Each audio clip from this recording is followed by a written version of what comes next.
사무엘상 7장 1절부터 11절 말씀입니다. 봉독합니다. 시작. 길앗 여아림 사람들이 와서 여호와의 궤를 옮겨 산에 사는 아비나답의 집에 들여놓고 그의 아들 엘리야사를 거룩하게 구별하여 여호와의 궤를 지키게 하였더니 궤가 길앗 여아림에 들어간 날부터 20년 동안 오래 있은지라. 이스라엘 온 족속이 여호와를 사모하니라. 사무엘이 이스라엘 온 족속에게 말하여 이르되 만일 너희가 전심으로 여호와께 돌아오려거든 이방 신들과 아스타롯을 너희 중에서 제거하고 너희 마음을 여호와께로 향하여 그만을 섬기라. 그리하면 너희를 블레셋 사람의 손에서 건져내리라. 이에 이스라엘 자손이 바알들과 아스타롯을 제거하고 여호와만 섬기니라. 사무엘이 이르되 온 이스라엘은 미스바로 모이라. 내가 너희를 위하여 여호와께 기도하리라 하매 그들이 미스바에 모여 물을 길어 여호와 앞에 붓고 그날 종일 금식하고 거기에서 이르되 우리가 여호와께 범죄하였나이다 하니라. 사무엘이 미스바에서 이스라엘 자손을 다스리니라. 이스라엘 자손이 미스바에 모였다 함을 블레셋 사람들이 듣고 그들의 방백들이 이스라엘을 치러 올라온지라. 이스라엘 자손들이 듣고 블레셋 사람들을 두려워하여 이스라엘 자손이 사무엘에게 이르되 당신은 우리를 위하여 우리 하나님 여호와께 쉬지 말고 부르짖어 우리를 블레셋 사람들의 손에서 구원하시게 하소서 하니 사무엘이 젖먹는 어린 양 하나를 가져다가 온전한 번제를 여호와께 드리고 이스라엘을 위하여 여호와께 부르짖음에 여호와께서 응답하셨더라. 사무엘이 번제를 드릴 때에 블레셋 사람이 이스라엘과 싸우려고 가까이 오매 그날에 여호와께서 블레셋 사람들에게 큰 우레를 발하여 그들을 어지럽게 하시니 그들이 이스라엘 앞에 패한지라. 이스라엘 사람들이 미스바에서 나가서 블레셋 사람들을 추격하여 벳갈 아래에 이르기까지 쳤더라. 아멘. 지난주 6월 3일 토요일 날 상암 월드컵 경기장에서 극동방송에서 주최하는 빌레 그레함 전도대회 제50주년 기념대회가 있었습니다. 1973년도죠. 1973년도 5월 30일부터 6월 2일까지 열렸던 빌리 그레함 전도대회. 정말 이 대회는 한국 역사상 전무후무한 그런 대형 집회였습니다. 대회의 마지막 날인 6월 3일 주일 오후에 서울 여의도 광장에 하루 결신자가 무려 4만여 명이 나왔다고 합니다. 이게 4만여 명이 나 예수 믿겠습니다 이렇게 결신한 거죠. 집회 기간을 합치면 무려 결신자가 8만 1,842명이 나왔다고 하죠. 6월 3일 집회에 모인 인원이 무려 110만여 명이 됩니다. 어마어마한 숫자잖아요. 어마어마한 숫자. 여의도 광장에 110만여 명이 모여서 하나님께 찬양하고 기도한다고 한번 생각해 보십시오. 세계 기독교 집회 가운데 기념비적인 기록이었고 이 집회를 통해서 수많은 사람들이 예수님을 영접했고 또 수많은 사람들이 그때 받은 은혜 가운데 목회자가 되고 선교사가 되고 한국교회에 충성스러운 일꾼들이 되었습니다. 그것을 기념하는 50주년 기념 대회가 있었던 것이죠. 그 기도의 내용이 뭐냐면 여러분 지난주에 있었던 빌레그레함 전도대회 제50주년 기념대회 기도 내용이 있습니다. 회복과 부흥입니다. 회복과 부흥. 다음 세대를 위하여 큰 성령의 불길이 일어나기를, 그래서 다시 한번 한국교회에 부흥의 역사가 일어나기를 기도했던 것이죠. 회복과 부흥. 사실 이 시대에 살아가면서 한국교회에 너무나 절실한 그런 말입니다. 우리에게 회복이 필요합니다. 우리에게 다시금 부흥의 생수가 터져서 강물을 이루는 그 장엄한 광경이 필요합니다. 그리스도인으로서의 회복, 내 믿음의 회복, 내 삶의 부흥이 필요합니다. 여러분도 아시다시피 한국교회 지금 위기 가운데 있다고 해도 과언이 아닙니다. 각 교단마다 교인들의 숫자가 줄어들고 있습니다. 여기저기서 가짜들이 설쳐되고 사이비 이단들의 활동이 더 이상 이상하지도 않은 것 같아요. 코로나로 인해서 수많은 교회들이 문을 닫았고 사람들은 신앙생활에서 적당히라는 말, 또 편하게라는 말, 그 말에 너무너무 익숙해져 있습니다. 심지어 믿음이 견고치 못했던 사람들은 교회를 떠나 있습니다. 그 결과 어떻습니까? 한국 사회가 행복한 것 같습니까? 행복한 것 같은데 행복하지 않은 우리 사회잖아요. 그렇죠? 여기저기서 생각지도 못했던 사건들이 터져 나오고 있습니다. 살인해보고 싶어서 살인했다. 이 괴물 같은 그런 일들이 우리 사회에서 일어나고 있잖아요. 왜 이런 일들이 일어날까? 우리는 이렇게 사회적 문제들이 왜 풀리지 않는 것일까? 수많은 그리스도인들이 있음에도 불구하고 왜 그리스도인의 정신으로 살아가지는 못한 것일까? 여러분, 이 한국 있잖아요. 이 대한민국은 기독교 정신에 의해서 헌법이 만들어진 나라입니다. 사랑하는 여러분, 우리가 혹시 영적인 잠에서 깨어나지 못하고 있는지 다시 한번 살펴보아야 하겠다는 것입니다. 성경에서도 이렇게 영적인 잠에서 깨어나지 못하고 있을 때 굉장히 어려운 일들을 많이 겪는 것을 보게 돼요. 오늘 본문이 있는 7장 전이 6장을 보시면 하나님의 인재의 상징인 언약궤가 이스라엘로 옮겨진 장면이 있습니다. 언약궤가 옮겨졌다는 것은 하나님의 임재가 함께 임한다는 그런 상징적인 의미를 가지고 있잖아요. 근데 언약궤가 옮겨짐에도 불구하고 복을 받지 못하고 도리어 벌을 받는 그런 사건이 벌어집니다. 6장 19절 제가 읽겠어요. 벳세메스 사람들이 여호와의 궤를 들여다본 까닭에 그들을 치사 5만 70명을 죽이신지라. 여호와께서 백성을 쳐서 크게 사륙하셨으므로 백성이 슬피 울었더라. 언약궤가 있음에도 불구하고 무려 5만 70명.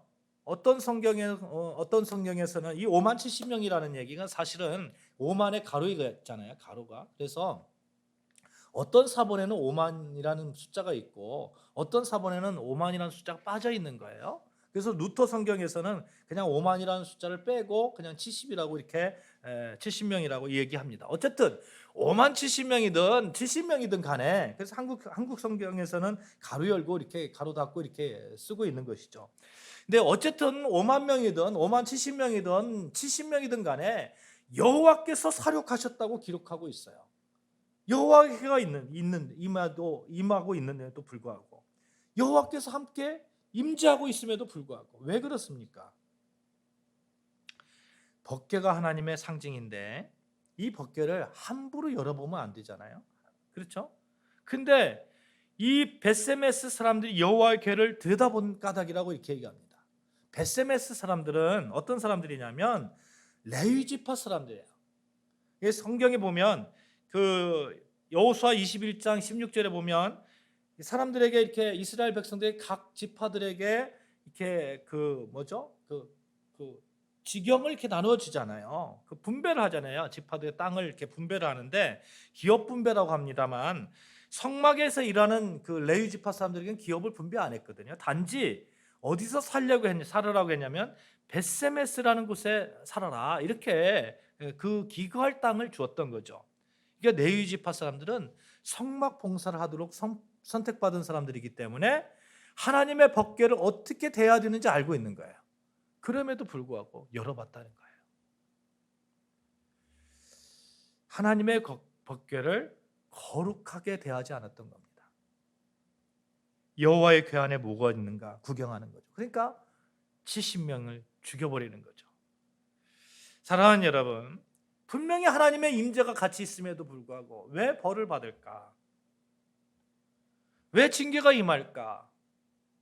왜 한국 땅은 그리스도인들이 이렇게 3분의 1 정도가 되는데도 불구하고 왜 그리스도인의 정신으로 살지 못하는 것일까? 레위인이 이 정도였으니까 다른 백성들이 오죽하겠냐 하는 거예요. 이 사건은 이스라엘의 죄악의 넓이와 깊이를 단적으로 드러내주고 있습니다만 이스라엘은 지금 이렇게 깊은 영적인 잠에 빠져 있습니다만 한국은 어떠냐 하는 거예요. 사랑하는 여러분, 우리는 지금 하나님의 임재 안에 거하고 있습니다.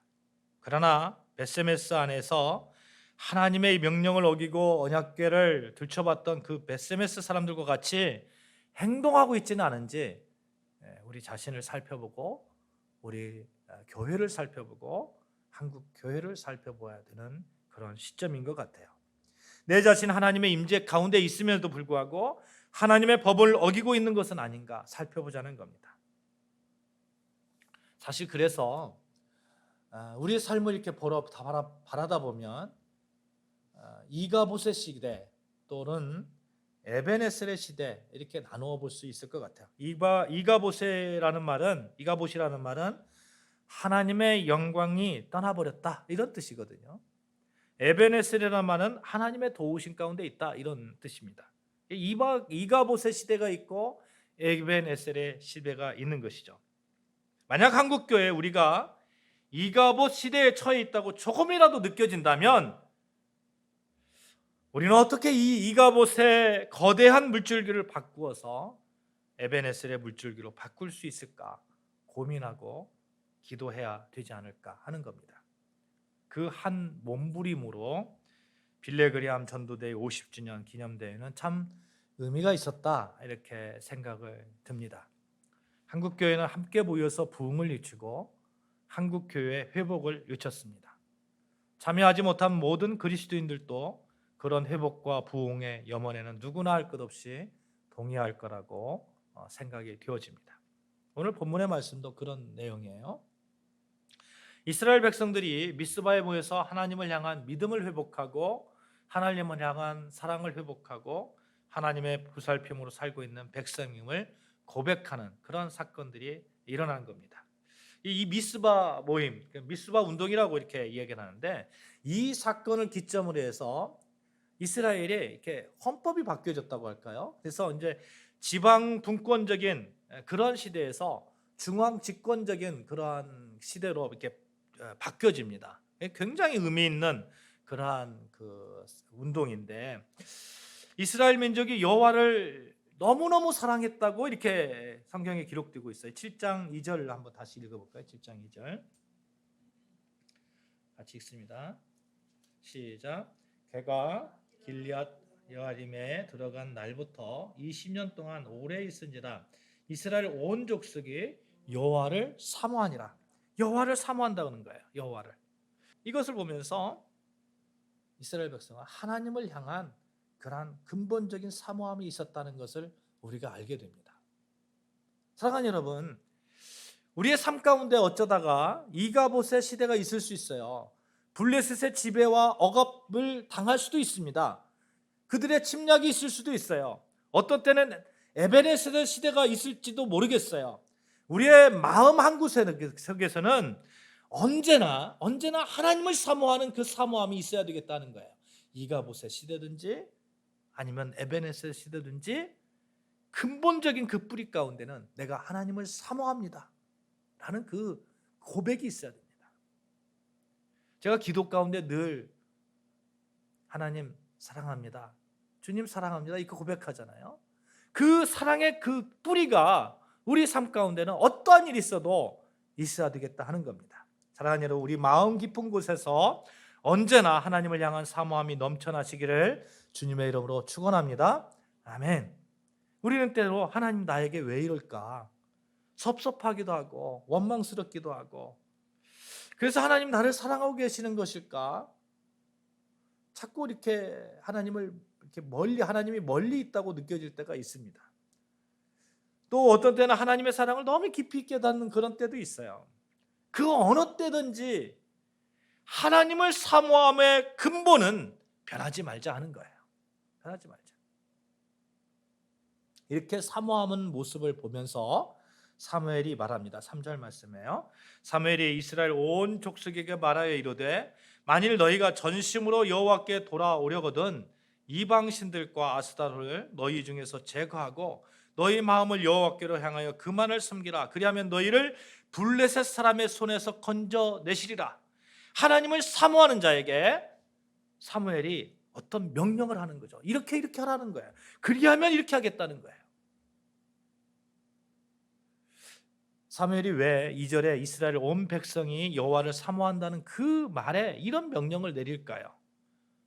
여러분, 하나님을 사모하기는 하는데 옛 습성, 옛 죄성을 완전히 벗어나지 못했다는 얘기잖아요.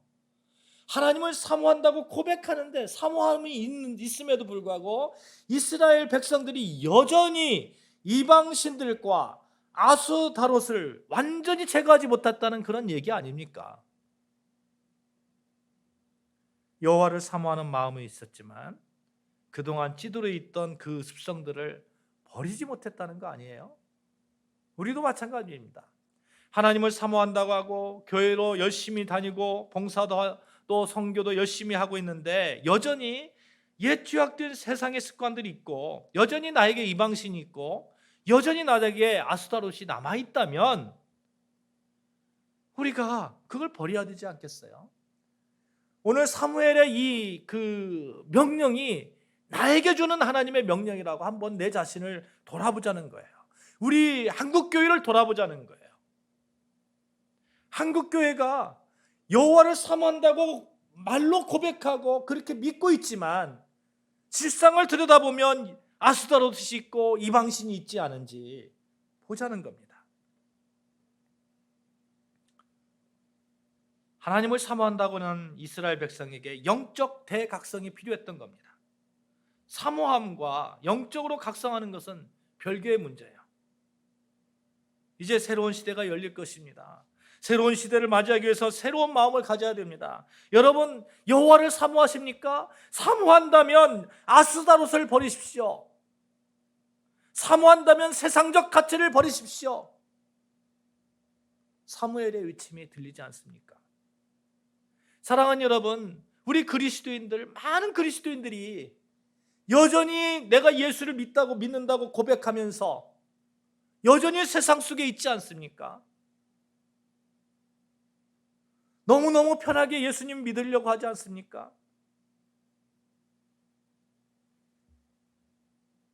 회개 운동이 필요한 것이죠. 회개하면 하나님이 살려주십니다. 일으켜주십니다. 3절 하반절 보십시오. 그리하면 너희를 블레셋 사람의 손에서 건져내시리라. 너희가 그렇게 하면 이렇게 하겠다는 거예요.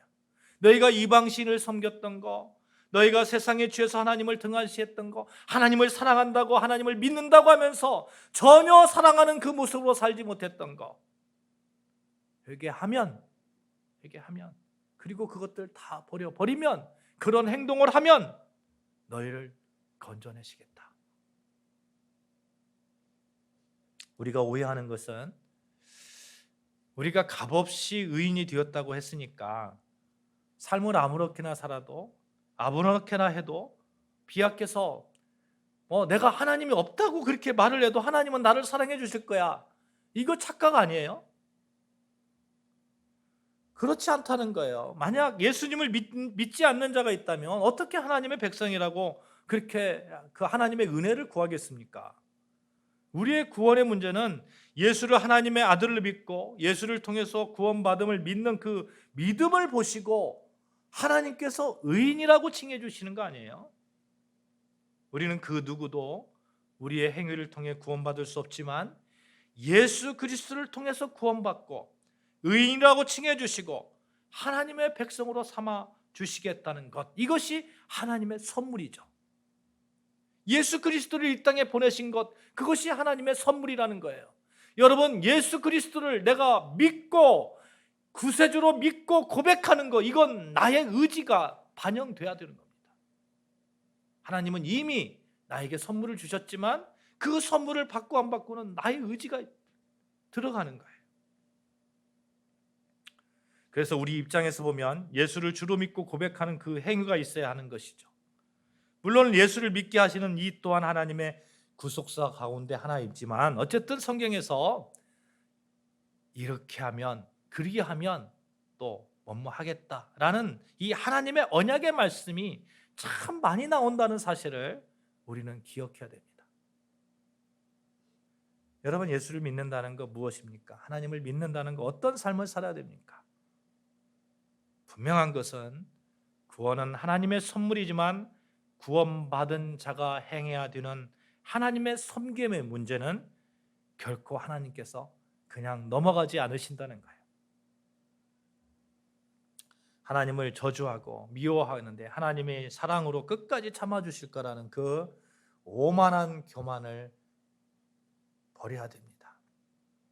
한국 교회가 버려야 돼요. 성경 어디를 보십시오. 하나님을 미워하는데 하나님이 사랑한다고 합니까? 돌아온 탕자요? 탕자는 회개하면서 돌아왔잖아요. 이런 말을 하잖아요. 난 세상에서 실컷 놀다가 예수님 나중에 잘 믿을 거야. 죽을 때 잘 믿을 거야. 야고보서 4장 17절 말씀에 그러므로 사람이 선을 행할 줄 알고도 행하지 아니하면 죄니라. 마가복음 3장 29절 말씀에도 보면 성령을 모독하면 영원히 사하심을 얻지 못한다 말씀합니다. 하나님의 백성은요, 그리하면 이 단어에 아주 민감하게 반응해야 됩니다. 그리하면 건져내시리라. 그리하면 앞에 문장을 받고 있잖아요. 내가 전심으로 여호와께 돌아오려면, 다시 말하면 너희가 하나님의 은혜를 받으려거든, 이런 뜻이잖아요. 두 가지를 말씀하시는데 이방신 아스타롯, 또 4절에 보니까 3절에 보니까 너희 마음을 여호와께로 향하여 그만 섬겨라, 이렇게 말씀하죠. 마음을 하나님께 향한다는 거 너무 중요한 것 같아요. 그죠? 세상을 향하고 나의 환경을 바라보고 있잖아요. 이걸 이렇게 돌려서 하나님을 바라보는 거, 이건 나의 의지가 좀 필요한 것 같아요. 내 의지가 분명히 필요합니다. 사랑하는 여러분, 우리 생각을 하나님을 향해서 그렇게 나아가는 여러분과 저 되어지시기를 주님의 이름으로 축복합니다. 아멘. 그래서 세상을 향해서 몸을 돌리고 있는 그런 자들에게 히브리서에서 뭐라고 그렇게 명령하냐면 예수를 생각하라, 이렇게 말하잖아요. 예수를 생각하라. 예수를 바라보라, 이렇게 명령하잖아요. 교회가 침체되어가는 이 시대를 살아가면서 우리는 역시 하나님의 음성을 들어야 됩니다. 우상을 버리고 마음을 하나님께 향하고 하나님께 섬기고 하나님을 섬기고 예수를 바라보고 예수를 생각하고, 이러한 그 조건들, 하나님을 향한 그 백성의 조건들, 그 조건들 이렇게 우리가 좀 충족시켜 드려야 되지 않겠어요? 그런 그들에게 또 6절에 보시면, 6절 같이 읽어볼까요? 6절 같이 있습니다. 시작.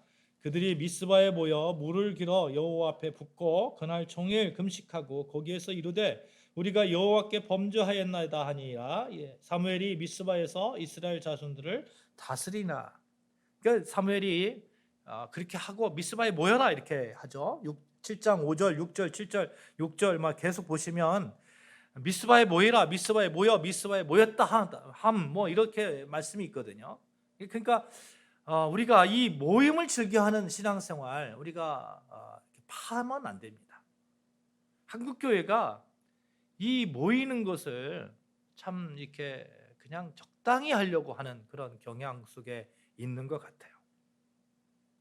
사도행전 2장 46절에 보면 초대교회 신앙의 선배들도 날마다 마음을 같이 해서 모였다고 하잖아요.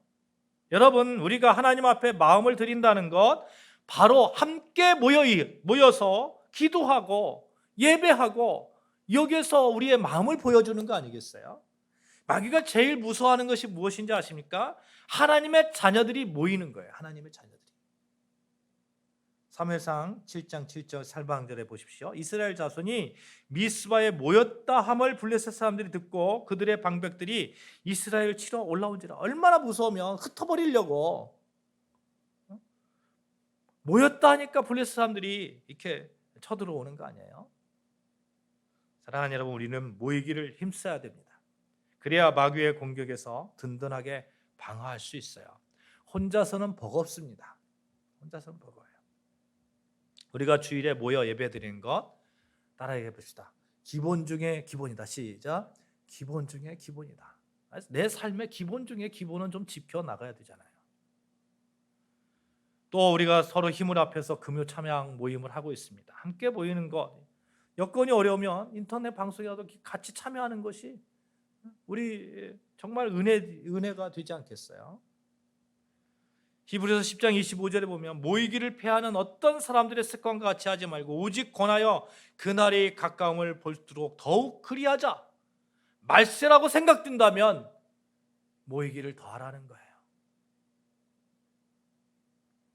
마태복음 18장 19절에도 진실로 다시 너희에게 이르노니 너희 중에 두 사람이 땅에서 합심하여 무엇이든지 구하면 하늘에 계신 내 아버지께서 그들을 위하여 이루게 하시니라. 혼자서 예수 믿는 것보다 둘이서 예수 믿는 게 좋습니다. 구원은 개인의 문제지만 온전한 구원에 이르게 하는 힘은 함께 하는 것입니다. 그래서 우리가 신앙 고백 가운데 거룩한 공교회와 성도의 교제를 믿는다고 고백하는 거 아니겠습니까? 그래서 하나님께서 우리 아름다운 교회를 주시고 여러분과 제가 이 자리에 모여서 예배 드리게 하는 거 아니겠어요? 우리는 한 가족, 한 공동체로서 구원의 역사를 이루어가는 그 가운데 있습니다. 교인이 모이면 역사가 일어나고 기적이 일어납니다. 모일 때 기적이 일어나고 모일 때 믿음의 반석이 세워지는 거예요. 6절에 보시면 그들이 미스바에 모여 물을 길어 여호와 앞에 붓고 그날 종일 금식하고 거기에 이르되 우리가 여호와께 범죄하였다니다. 그들이 무엇을 했어요? 물을 길어 붓는다는 것은 상징적인 행위로 막 마음을 쏟아서 그렇게 회개한다는 그런 얘기거든요. 금식하면서 그들은 기도했어요. 모여서 금식하면서 힘을 받아가면서 서로가 그렇게 기도했던 것이죠. 그렇게 기도하다 보니까 아주 이스라엘 백성들에게 중요한 그런 그 행위를 보게 되는데 8절 말씀 한번 같이 읽어볼까요? 8절 읽습니다. 시작. 이스라엘 자손이 사무엘에게 이르되 당신은 우리를 위하여 우리 하나님 여호와께 쉬지 말고 부르짖어 우리를 블레셋 사람들의 손에서 구원하시게 하소서 하니. 이스라엘 백성들이 모였다니까 블레셋 사람들이 무서워가지고 어떻게든 흩어버리려고 막 쳐들어오는 거예요. 흩어버리려고. 그러니까 이스라엘 백성들이 무서워가지고 막 벌벌벌 떠는 게 아니라 이스라엘 백성들이 구한 것을 보십시오. 사무엘에게 뭐라고 구하라고 했어요? 당신은 쉬지 말고 기도해달라고. 쉬지 말고 기도해달라고. 그 믿음을 보십시오. 그들이 모여서 기도할 때에 그들에게 그런 믿음이 생겼던 거예요. 여호와 하나님께 기도해달라고. 블레셋 사람들은 철병기를 가지고 있어요. 그래서 그들과 싸울 때 여간 어려운 게 아닙니다. 지는 것이 뻔한 그런 상황이에요. 그런데 이스라엘 백성들이 두려워하지 않고 이스라엘 백성들이 오직 여호와께 기도해달라고, 여호와가 그 전쟁의 그 주인이라고 사무엘에게 기도해달라는 거 아니에요? 그러니까 사무엘이 9절에 보시면 젖 먹는 어린 양 하나를 가져다가 온전한 번제를 여호와께 드리고 이스라엘 위하여 여호와께 부르짖음에 여호와께서 응답하셨더라.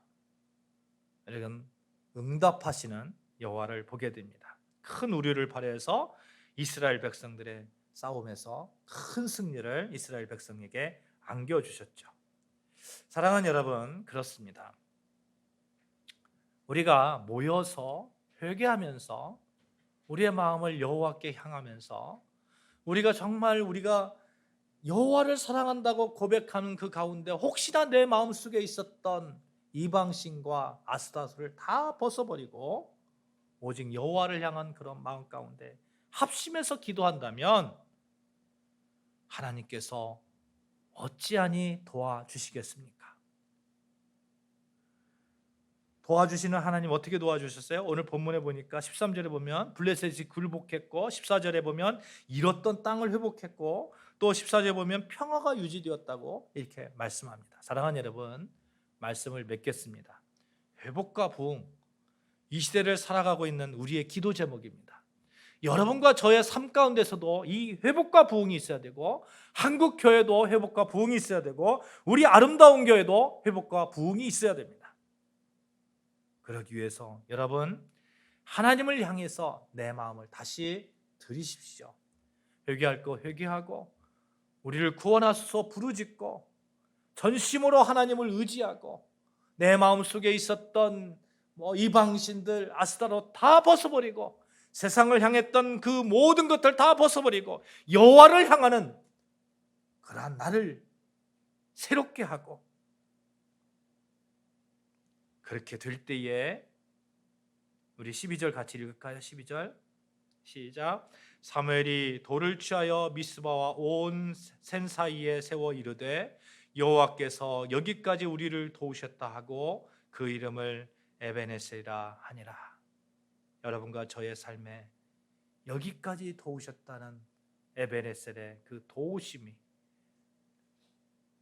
늘 삶 가운데서 끊이지 않고 계속해서 이어지시기를 주님의 이름으로 축원합니다. 아멘. 기도하시겠습니다.